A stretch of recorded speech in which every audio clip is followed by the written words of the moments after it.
하나님 말씀 같이 봅니다. 오늘 우리에게 주신 말씀은 출애굽기 1장 1절에서 7절까지 말씀입니다. 출애굽기 1장 1절에서 7절까지 말씀.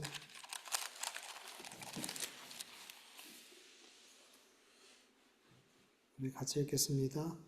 야곱과 함께 각각 자기의 가족을 데리고 애굽에 이른 이스라엘의 아들들의 이름은 이러하니 르우벤과 시므온과 레위와 유다와 이사갈과 스불론과 베냐민과 단과 납달리와 갓과 아세리요 야곱의 허리에서 나온 사람이 모두 70이요 요셉은 애굽에 있더라.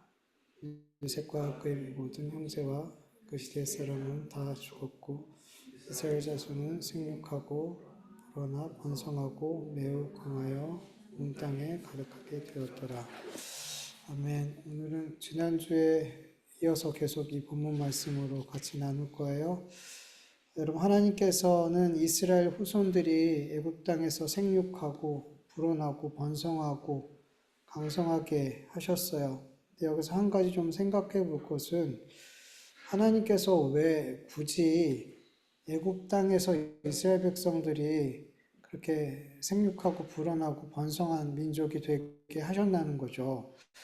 가나안 땅에서도 하나님은 얼마든지 이스라엘 백성들은 그렇게 하실 수 있었을 텐데 왜 굳이 애굽에 가서 그렇게 이스라엘 사람들이 야곱의 후손들이 생육하고 번성해서 이렇게 큰 민족이 되게 하셨냐는 거죠.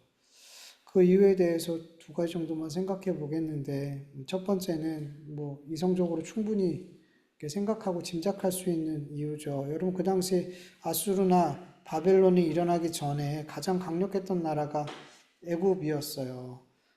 애굽을 모르는 왕이 요셉을 모르는 왕이 일어나기 전까지 애굽에서 이스라엘의 후손들은 아주 우호적인 대우를 받으며 아주 좋은 대우를 받으면서 거기서 아무 걱정 없이 어떤 박해도 없이 애굽이라는 그런 강력한 나라 그 테두리 안에서 그렇게 풍요로운 땅에서 생육하고 번성하고 가장 좋은 이렇게 훌륭한 큰 민족이 될 수 있었어요. 하나님께서 이스라엘 후손들이 번성할 수 있는 가장 좋은 환경으로 이렇게 인도해 드렸다라고 우리가 생각할 수 있을 거예요. 그런데 하나님은 이렇게 좋은 환경이 아니더라도 얼마든지 그렇게 부유하게 하시고 풍요롭게 하시고 번성하게 하시고 얼마든지 그렇게 하실 수 있더라는 거죠. 근데 분명한 거는 하나님께서 우리는 어떤 모습으로 우리를 만드실 때 우리를 어떤 환경으로 몰아넣는 건 맞아요. 이스라엘처럼 그렇게 큰 민족, 생각해 보세요. 인간적으로 볼 때 가나안 되게 많은 민족들이 모여 살고 또 우호적이지 않아요. 그들은 막 잘되면 시기하고 내쫓고 막 이렇거든요. 이런 곳에서 이스라엘 백성들이 번성하는 것과 거기서 계속 이렇게 야곱의 후손들이 이렇게 시간이 지나면서 번성하는 그 어떤 속도와 애굽에서 가뭄이 있어도 애굽엔 가뭄이 없거든요. 그랬거든요. 가나안 땅엔 가뭄이 있어도 애굽 땅에는 물이 풍요로워서 이삭도 글로 갔고 아브라함도 글로 도망가려고 했던 거잖아요. 그러니까 그런 좋은 땅에서 번성하는 게 훨씬 더 낫죠. 그러니까 그런 땅으로 인도했다라고도 볼 수 있어요. 그들을 번성하게 하기 위해서. 그래서 여러분, 하나님께서 우리를 어떤 모습으로 만드실 때 우리를 어떤 환경으로 이렇게 몰아가시는 거는 분명히 맞아요. 네. 근데 여러분, 하나님께서 애굽 땅으로 애굽의 후손들을 인도하신 정말 중요한 이유는 영적인 것이었더라는 거죠. 여러분, 지난주에 우리 말씀을 나눴듯이 출애굽기부터 여호수아까지의 말씀은 영적인 이스라엘, 하나님이 택한 백성들을 하나님께서 어떻게 이 세상과 죄와 사망에서 구원하시고 그들을 이 땅에서 인도하셔서 하나님의 나라에 들어가게 하시는지 그것을 모형으로 이스라엘이라는 그 모형을 통해서 우리에게 보여주고 있더라는 거죠. 여러분, 이스라엘 백성들이 출애굽하게 된 결정적인 사건이 뭐였을까요? 가장 결정적인 사건이 뭐예요? 하나님께서 내리신 재앙이죠. 10가지 재앙이죠. 근데 그 10가지 재앙 중에 가장 결정적인 재앙이 뭐예요? 장자의 죽음. 10번째 재앙인 9번째 재앙이 내렸을 때까지도 애굽의 바로는 보내지 않았단 말이죠. 그런데 10번째 재앙이 내리고 나서 장자의 죽음을 통해서 이제 이스라엘 백성들을 내보냈더라는 거죠. 하나님께서 10번째 재앙, 모든 애굽의 장자들을 바로의 장자부터 시작해서 그 가축에 처음 난 것까지 다 죽이신단 말이에요. 그런데 여러분, 애굽의 모든 가정마다 통곡하고 그냥 그 집안이 망한 것 같이 되었는데 이스라엘 백성들이 있는 곳에는 장자의 죽음이 있었어요, 없었어요? 없었어요. 왜요? 하나님께서 그 죽음을 보내기 전에 어떻게 말씀하셨어요? 어린 양의 피를 잡아서 집, 문설주와 임방에 바르면 죽음이 어떡한데요?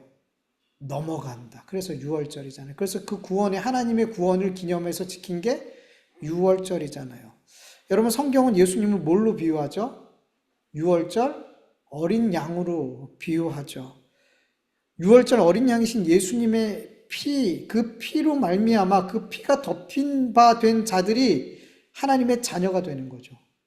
예수님의 피뿌림이 있는 그들은 죄와 사망이 넘어가더라는 거죠. 그들을 구속하고 다스리지 못하더라는 거죠. 죄와 사망이 넘어가더라는 거죠. 구원받게 되더라는 거죠. 그리고 출애굽하게 되더라는 거죠. 여러분, 우리 그리스도인들은 영적으로 출애굽한 자들이에요. 세상에 있지만 세상에서 구별된 자들이죠. 우린 출애굽한 자들이에요, 여러분. 여러분, 교회 헬라어로 뭐예요? 에클레시아죠. 에클레시아 뜻이 뭐예요? 몸으로부터 불러내다. 세상으로부터 불러내어 모인 자들, 교회인 거예요. 그러니까 우리 영적으로 이 세상에 있지만 사실은 이 세상에서 세상에 속하지 않은 출애굽한 자들이 우리 그리스도인인 거죠. 그래서 예수님께서 6월절에 십자가에 죽으신 거예요. 6월절에 그 절기에 6월절 어린 양이 돼서 우리를 위해서, 우리 하나님의 택한 모든 하나님의 백성들을 위해서 죽으신 거라는 거죠. 이 출애굽 사건을 통해, 특히 6월절 사건을 통해서 성경은 우리 그리스도인들이 6월절 어린 양 되신 예수 그리스도로 말미암아 죽음이 넘어가게 되고 구원을 얻게 되고 영적인 출애굽을 하게 되었다라는 것을 이 이스라엘 백성들을 통해서 미리 보여주신 거라는 거죠. 그리고 여러분, 출애굽한 이스라엘 백성들이 광야에서 40년을 생활하게 되는데 이것을 통해서 뭘 보여주시는 거예요? 하나님께서 예수 그리스도의 피로 구원하신 하나님의 백성들을 이 광야 같은 인생, 우리 광야를 인생이라 그러잖아요. 광야 40년을 우리 인생이랑 비유하잖아요. 이 인생길, 이 광야 인생길 가운데 어떻게 하나님께서 우리의 옛사람은 죽이시고 우리의 새 사람으로 우리를 변화시키는지 그 광야 이스라엘 백성들을 통해서 우리에게 보여주시는 거예요. 여러분, 첫 세대 애굽에서 있었던 육신의 세대는 어떻게 돼요? 광야에서 다 죽고 새로운 세대가 가나안 땅에 들어가죠. 이게 뭐예요? 우리 옛사람은 죽고 광야에서 옛사람은 죽고 새 사람이 되어 그 새 사람이 어디로 가는 거예요? 천국에 들어가는 거예요. 그 광야에서 그걸 보여주는 거라는 거죠. 그리고 이 광야 같은 인생길 하나님 내버려 두는 게 아니죠. 매일같이 불기둥, 구름기둥, 만나와 메추라기, 반석에서 물을 내시면서 그들의 옷이 헤이지 않고 그들의 신이 40년 동안 걸었는데 그 신이 멀쩡하더라는 거죠. 그렇게 하나님께서 우리의 삶을 지키시고 인도하셔서 우리를 천국으로, 가나안 땅으로 인도하신다는 거예요. 광야 이스라엘 백성들 통해서 걱정하지 마. 너희들 이 땅에 살 동안 걱정하지 마. 너희들 보이지 않니? 내가 너희와 함께하는 게 보이지 않니? 불기둥이, 구름기둥이 보이지 않니? 만나와 메추라기로 내가 너희를 먹이고 있는 거 그걸 너 아직도 모르겠니? 반석에서 물을 내서 너희를 먹이고 마시고 있는 내가 안 보이니? 이 광야 이스라엘 백성들을 통해서 하나님께서 이 광야 같은 삶을 살고 있는 우리와 함께 계시고 우리를 인도하고 계심을 보여주고 계시는 거라는 거죠. 마지막으로 이스라엘 백성들이 결국 하나님께서 그 조상들에게 약속하신 가나안 땅을 정복하고 그 땅을 유업을 받게 하신 것을 통해서 하나님께서 예수 그리스도의 피로 구원하신 그 백성들을 결국 이 광야를 통과해서 어디로 인도하신다는 거예요. 하나님의 나라로 인도하시고 하나님 나라를 유업으로 받게 하심을 미리 누굴 통해서? 이스라엘 백성들을 통해서 보여주시더라는 거죠. 이렇게 하나님께서는 이스라엘 후손들을 애굽으로 보내시고 그 땅에서 생육하고 번성하게 하신 이유는 이스라엘 백성들을 통해서 그들이 출애굽하고 광야를 지나 가나안 땅에 들어가는 이 모든 과정들을 통해서 하나님의 백성들을 하나님께서 어떻게 구원하시고 어떻게 그 인생을 인도하시고 결국에 하나님의 나라에 들이시는지를 그걸 보게 하기 위해서 그렇게 애굽 땅으로 그들을 인도해 들이셨다는 거예요. 우리에게 먼저 보여주시려고. 항상 이스라엘은 우리에게 교보제 같은 미리 알려주시고 미리 보여주시는, 그래서 많이 성경 신약에서도 과거에 이스라엘 백성들이 이래 했지만 너희는 그렇게 하지 말아라. 원망했지만 너희는 원망하지 말아라. 그들은 우상을 섬겼지만 너희는 우상 섬기지 말아라. 그렇게 해서 계속 우리에게 가르쳐 주고 있단 말이에요. 너희를 어떻게 인도하는지. 그리고 어떻게 하면 하나님을 잘 섬기고 어떻게 하면 하나님이 싫어하는지 이걸 다 이스라엘 백성들 통해서 보여주시더라는 거죠. 본문 7절 말씀을 보면 이스라엘 후손들은 그 땅에서 생육하고 불어나 번성하여 강한 민족이 되어 애굽 땅에서 누구도 무시할 수 없을 만큼 영향력을 가진 민족이 되었어요. 이러한 이스라엘 백성들이 애굽 땅에서 수백 년을 어떻게 살았을까요? 성경은 그들이 애굽 땅에서 얼마나 평화롭게 살았는지, 그러니까 요셉을 모르는 왕이 일어나기 전까지 그들이 얼마나 평화롭고 안정적이고 호의호식하며 많은 걸 누리면서 살았는지에 대해서 기록해요, 안 기록해요? 전혀 그런 언급이 없어요. 왜냐하면 성경은 사실 이런 거에 별로 관심이 없어요. 그들이 얼마나 잘 먹고 잘 살았는지, 뭐 신약도 그렇고 구약도 그렇고. 사실은 성경에 관심이 뭐가 있냐면 하나님의 영광에 대해서 관심이 있고요. 하나님께서 사랑하시는 백성들을 향한 하나님의 그 사역, 일하심, 이런 것들, 하나님의 언약이 어떻게 성취되는지 여기에 성경은 계속 관심을 두고 있단 말이죠. 하나님께서 그 백성들을 죄와 사망의 법에서 어떻게 구원하셨고 그들을 위해서 얼마나 오래 참으시고 그들을 위해 얼마나 큰 사랑과 자비와 용서를 베푸시고 그들을 위해 얼마나 쉬지 않고 일하시고 언약의 말씀을 성취해 가시는 그 하나님에 대해서 계속 관심을 둔단 말이에요. 거기에 성경은 그걸 기록하고 있단 말이죠. 여러분, 우리 그리스도인들이 성경이 제대로 읽혀지지 않고 제대로 해석되어지지 않는 중요한 이유 중 하나가 뭐냐면 성경에 관심이 어디 있는지 알지 못해요.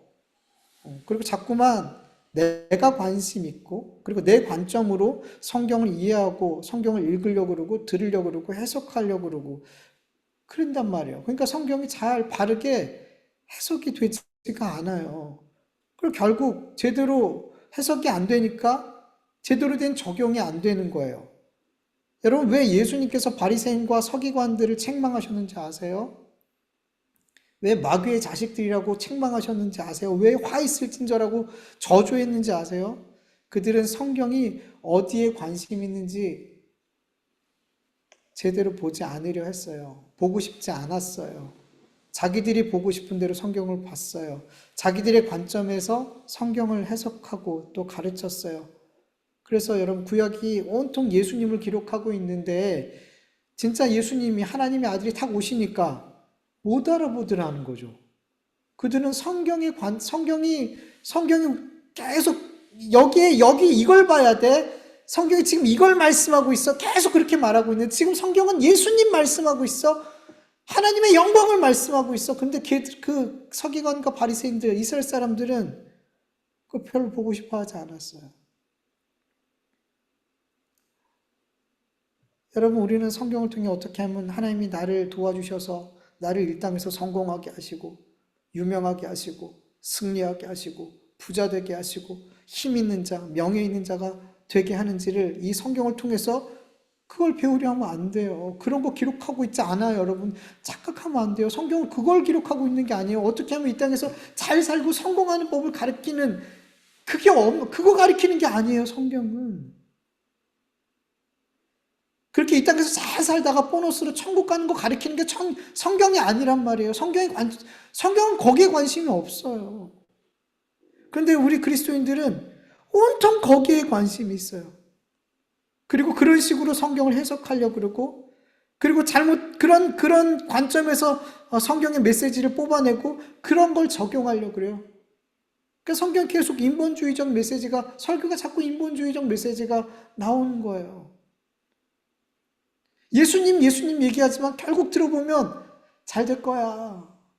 하나님이 너를 축복하시고 너를 잘 되게 하시려고 일하시고 계셔. 그러니까 너도 열심히 하면, 너가 하나님 앞에 이쁜 짓 열심히 하면 하나님 너 더 잘 되게 하실 거야. 결국엔 뭐냐면 이런저런 얘기들이 하나님 복 주신다 복 주신다, 너 열심히 해라 다 하지만 결국엔 누가 잘 되는 거예요? 내가 잘 되는 거예요. 내가 잘 되는 거예요.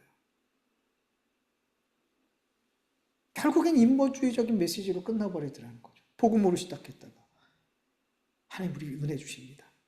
우리를 위해서 십자가 죽으셨습니다. 그럼 여러분 주를 위해 사십시오. 이거 하고 저러고 하십시오. 그럼 하나님께서 여러분에게 이 땅에서 복 주실 겁니다. 여러분이 원하는 그 일들이 해내실 겁니다. 여러분 위해서 죽으신 그 주님이 여러분 위해서 뭘 못해 주시겠습니까? 주님 위해서 헌신하십시오. 뭐예요 결국에는? 제일 중요한 메시지가 거기서 뭐예요? 예수님이 아니라는 거죠. 뭔가 복음인 것 같은데 결국에는 날 위해서 하는 거예요.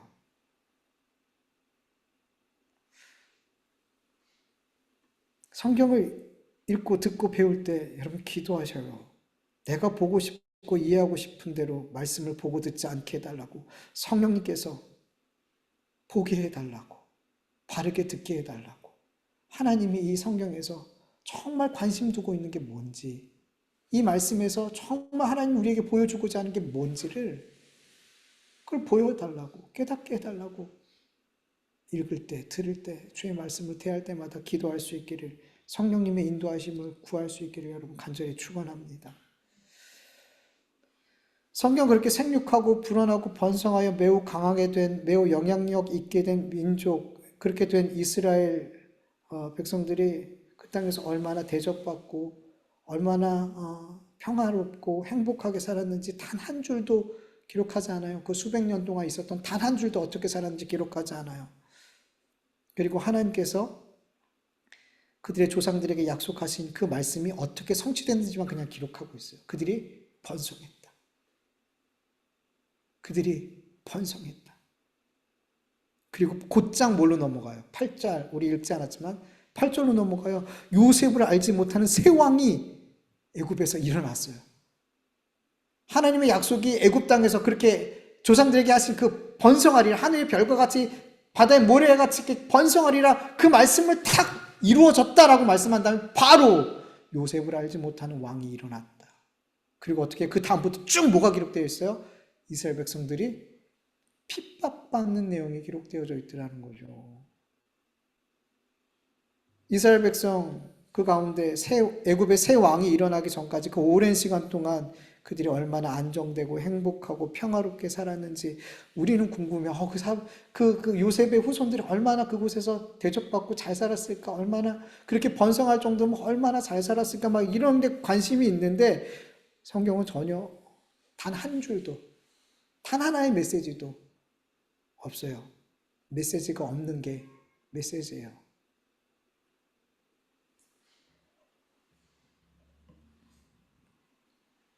여러분, 애굽에서 생육하고 번성하고 강성하여진 이스라엘 백성들이 하나님만을 잘 섬기며 살았을까요?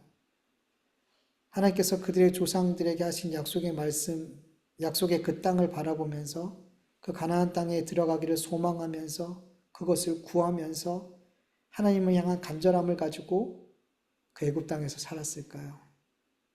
그렇지 않았어요. 오랜 시간 동안 애굽에 살면서 그들은 애굽인들과 별다르지 않은 삶을 살았어요. 여러분 일제강점기 35년밖에 안 되는데 여러분, 일본의 잔재가 얼마나 지금도 많이 남아 있어요.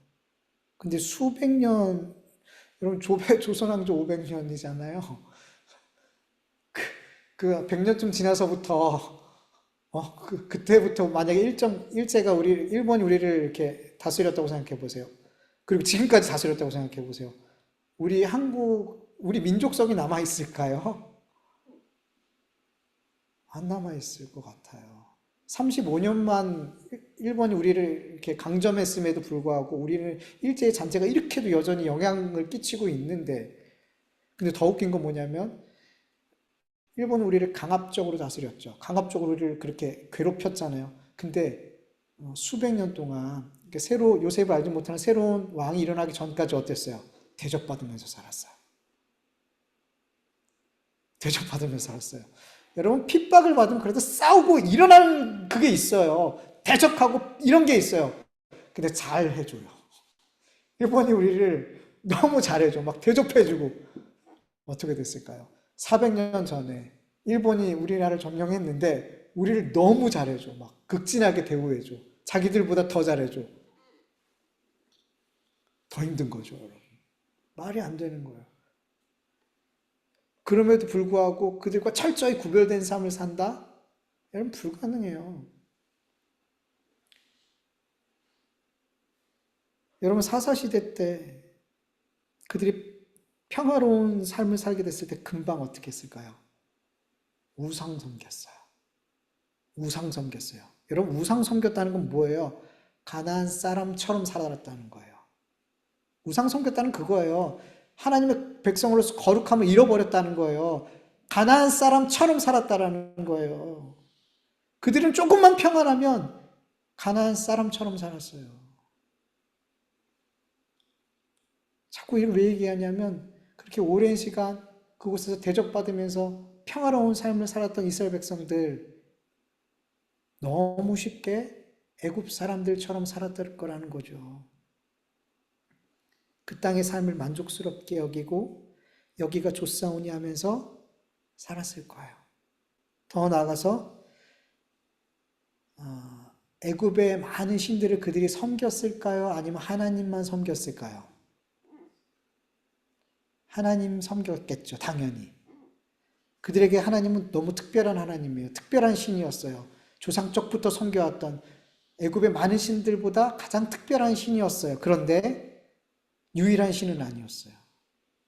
애굽의 수많은 신들, 그들도 그들에게는 신이었고 이스라엘 백성들은 그 애굽의 신들도 섬겼어요. 하나님도 섬기고 애굽의 신들도 섬겼어요. 좀 특별한 하나님일 수는 있지만 하나님은 유일한 하나님은 아니었더라는 거죠. 근데 여러분, 성경은 뭘 말씀하세요? 하나님은 유일한 하나님이에요. 유일한 신이에요. 많은 신들 가운데 특별한 신이 아니라 한 분밖에 없는 유일한 하나님이에요. 그런데 애굽 땅에 살아가고 있는 이스라엘 백성들은 하나님이 결코 유일한 신이 아니었더라는 거죠. 그래서 출애굽기에 보면은 하나님께서 행하신 수많은 이적을 경험했음에도 그들은 광야에서 하나님의 많은 기적을 경험했음에도 광야에서 우상을 섬겼어요. 사도행전 7장을 보면 스데반이 순교하기 전에 설교하는 내용이 있는데 이런 말씀을 해요. 이스라엘 백성들아, 너희가 40년 동안 광야에서 정말 나에게 희생의 제물을 드렸느냐? 이거 지금 누가 말씀하시는 거예요? 하나님이 말씀하시는 거예요. 이스라엘 백성들에게 너희가 40년 동안 광야에서 정말 나에게 희생의 제물을 드렸느냐? 너희는 몰록의 천막과 레판의 신의 별과 그들을 섬기려고 만든 우상의 형상들을 메고 다녔다. 광야에서 너희들이 나에게 정말 바른 제사를 드렸니? 출애굽한 이스라엘 백성들은 우리가 알다시피 금송아지를 만들어, 그러니까 너무 순식간에 조금만 위험하고 조금만 불안하면 못게요. 본성이 나오는 거예요. 자기들이 평소에 섬겼던 그 모습들이 나오는 거예요. 그냥 금송아지 우상을 만들어 버리더라는 거죠. 그렇게 계속 광야에서 그들은 우상을 섬겼어요. 하나님도 섬겼지만 우상도 몰래 몰래 섬겼어요. 하나님이 모르시나요? 다 아시죠? 다 아신단 말이죠. 여러분, 우리도 그렇지 않아요? 예수 그리스도의 핏부림을 받고 구원을 받고 영적인 출애굽을 했지만 광야 이스라엘 백성들처럼 여전히 많은 우상들을 섬기고 있잖아요. 돈이라는 우상, 성공이라는 우상, 자녀라는 우상, 건강이라는 우상, 외모라는 우상, 음행이라는 우상, 쾌락이라는 우상, 자존심이라는 우상, 그리고 여전히 나라는 우상. 여전히 우리 그리스도인들에게는 많은 우상들이 있어요. 하나님도 섬기지만 어떤 형상을 만들어 놓고 섬기지 않지만 하나님처럼 섬기는 것들이 우리의 삶에 너무 많아요. 어쩌면 하나님보다 더 열심히 섬기는 것들이 우리 그리스도인의 삶에 많이 있더라는 거죠.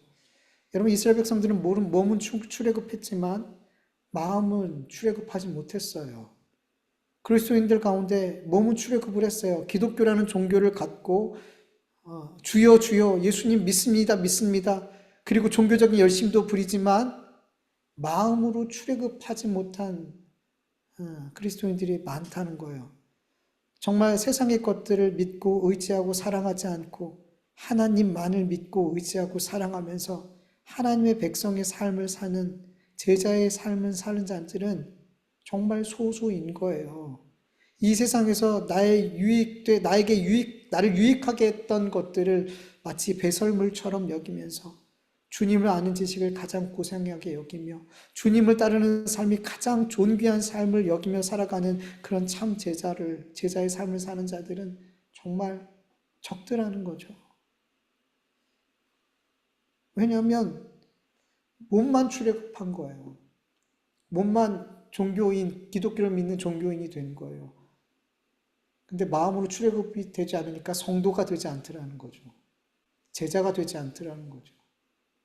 여러분, 몸과 마음이 다 출애굽할 수 있게 간절히 축원합니다.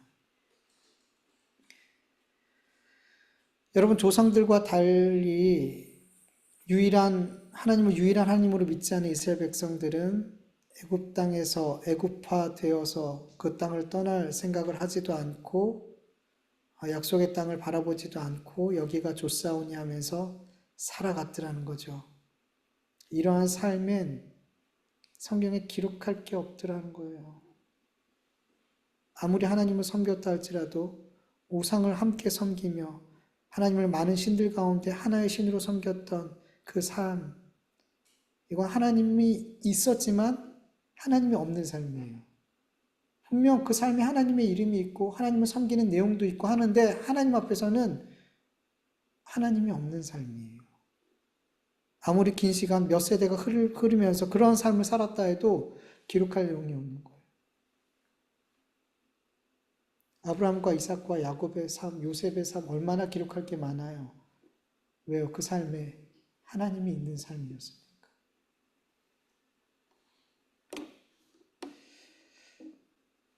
그래서 하나님께서는 하나님의 백성들의 삶이 하나님 앞에 기록할 내용이 없는 삶을 살지 않게 하기 위해서 하나님이 열심히 일하시는 거예요.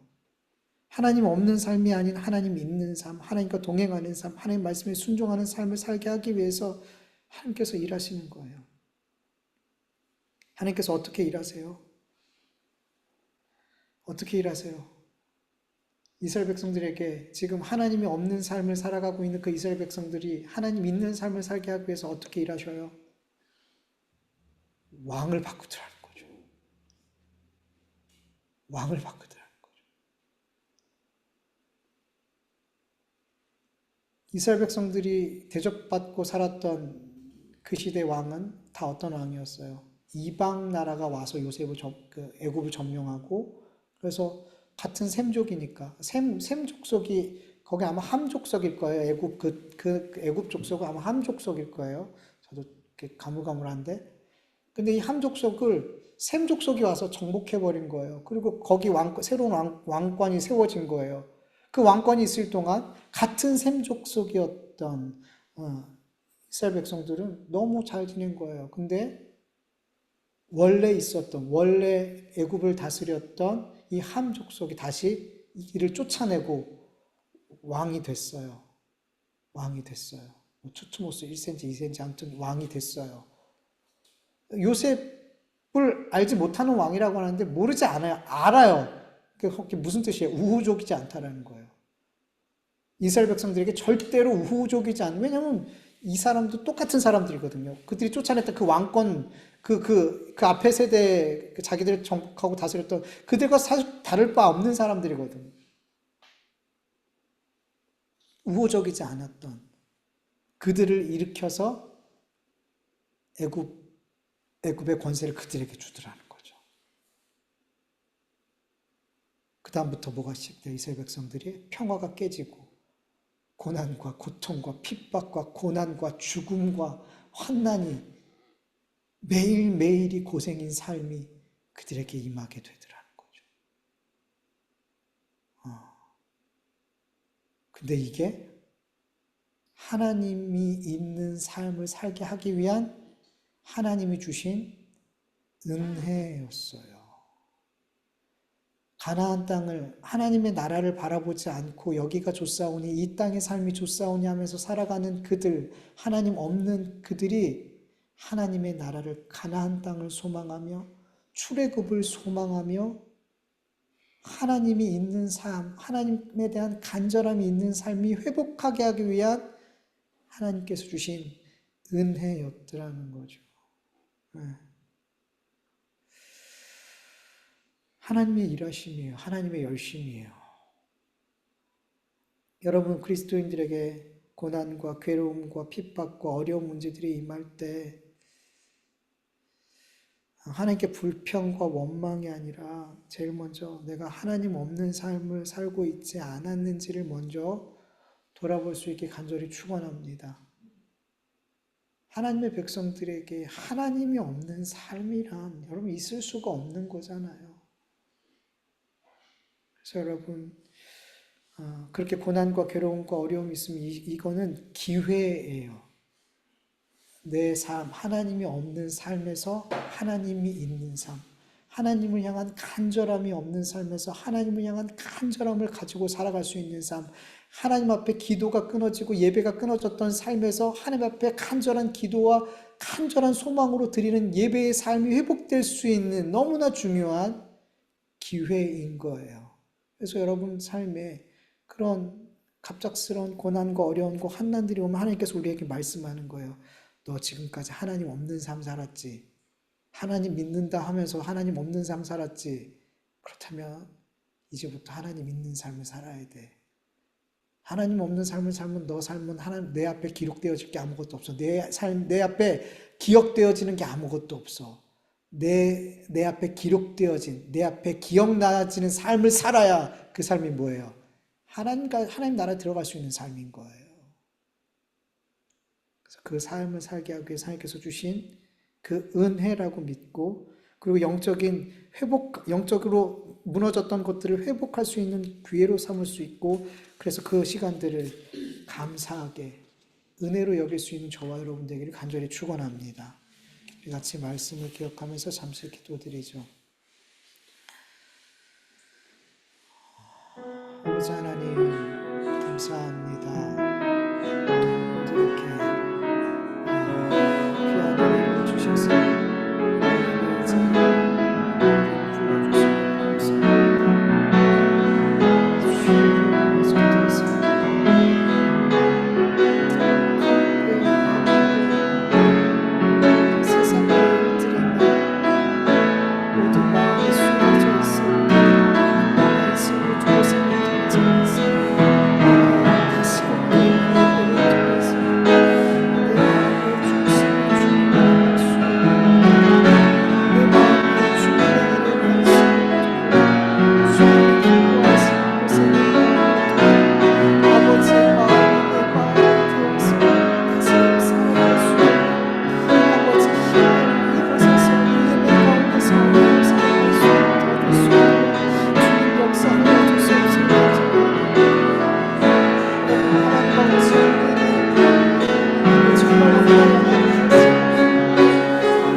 아버지 하나님 감사합니다.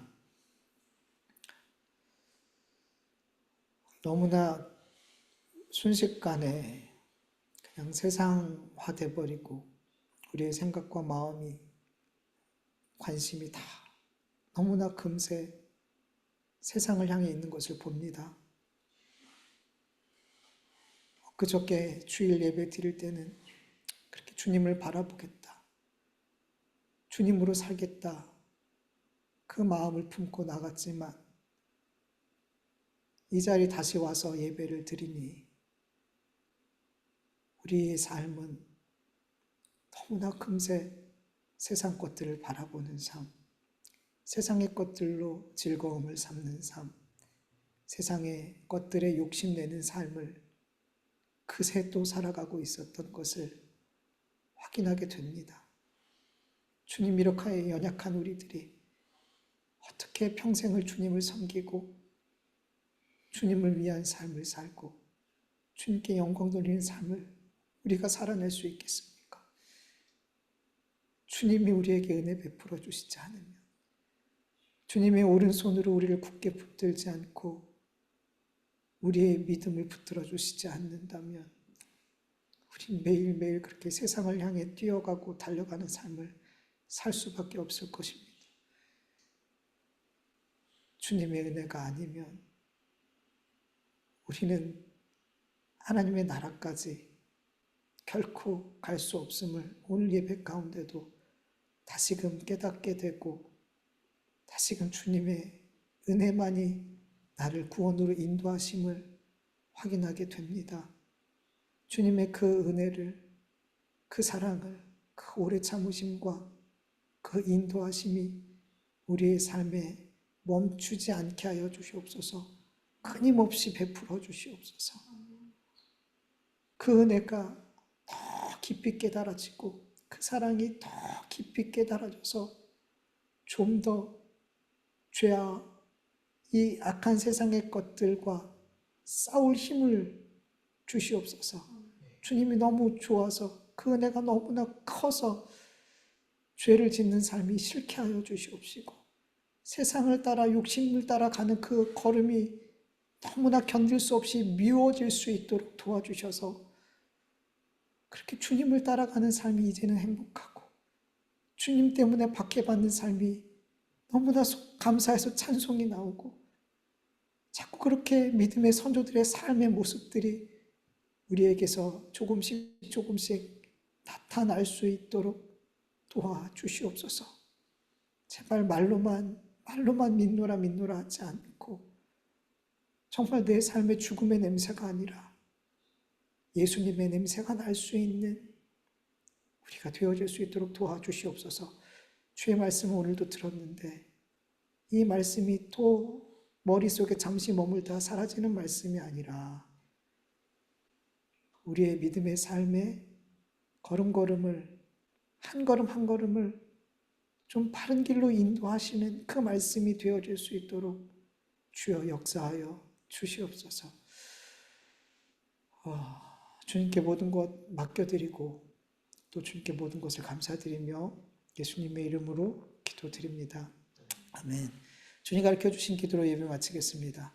하늘에 계신 우리 아버지여, 이름이 거룩히 여김을 받으시오며 나라의 마옵시오며 뜻이 하늘에서 이루어진 것 같이 땅에서도 이루어지이다. 오늘날 우리에게 일용할 양식을 주옵시고 우리가 우리에게 죄진 자를 사하여 준 것 같이 우리 죄를 사하여 주옵시고 우리를 시험에 들게 하지 마옵시고 다만 악에서 구하옵소서. 대개 나라와 권세와 영광이 아버지께 영원히 있사옵나이다. 아멘.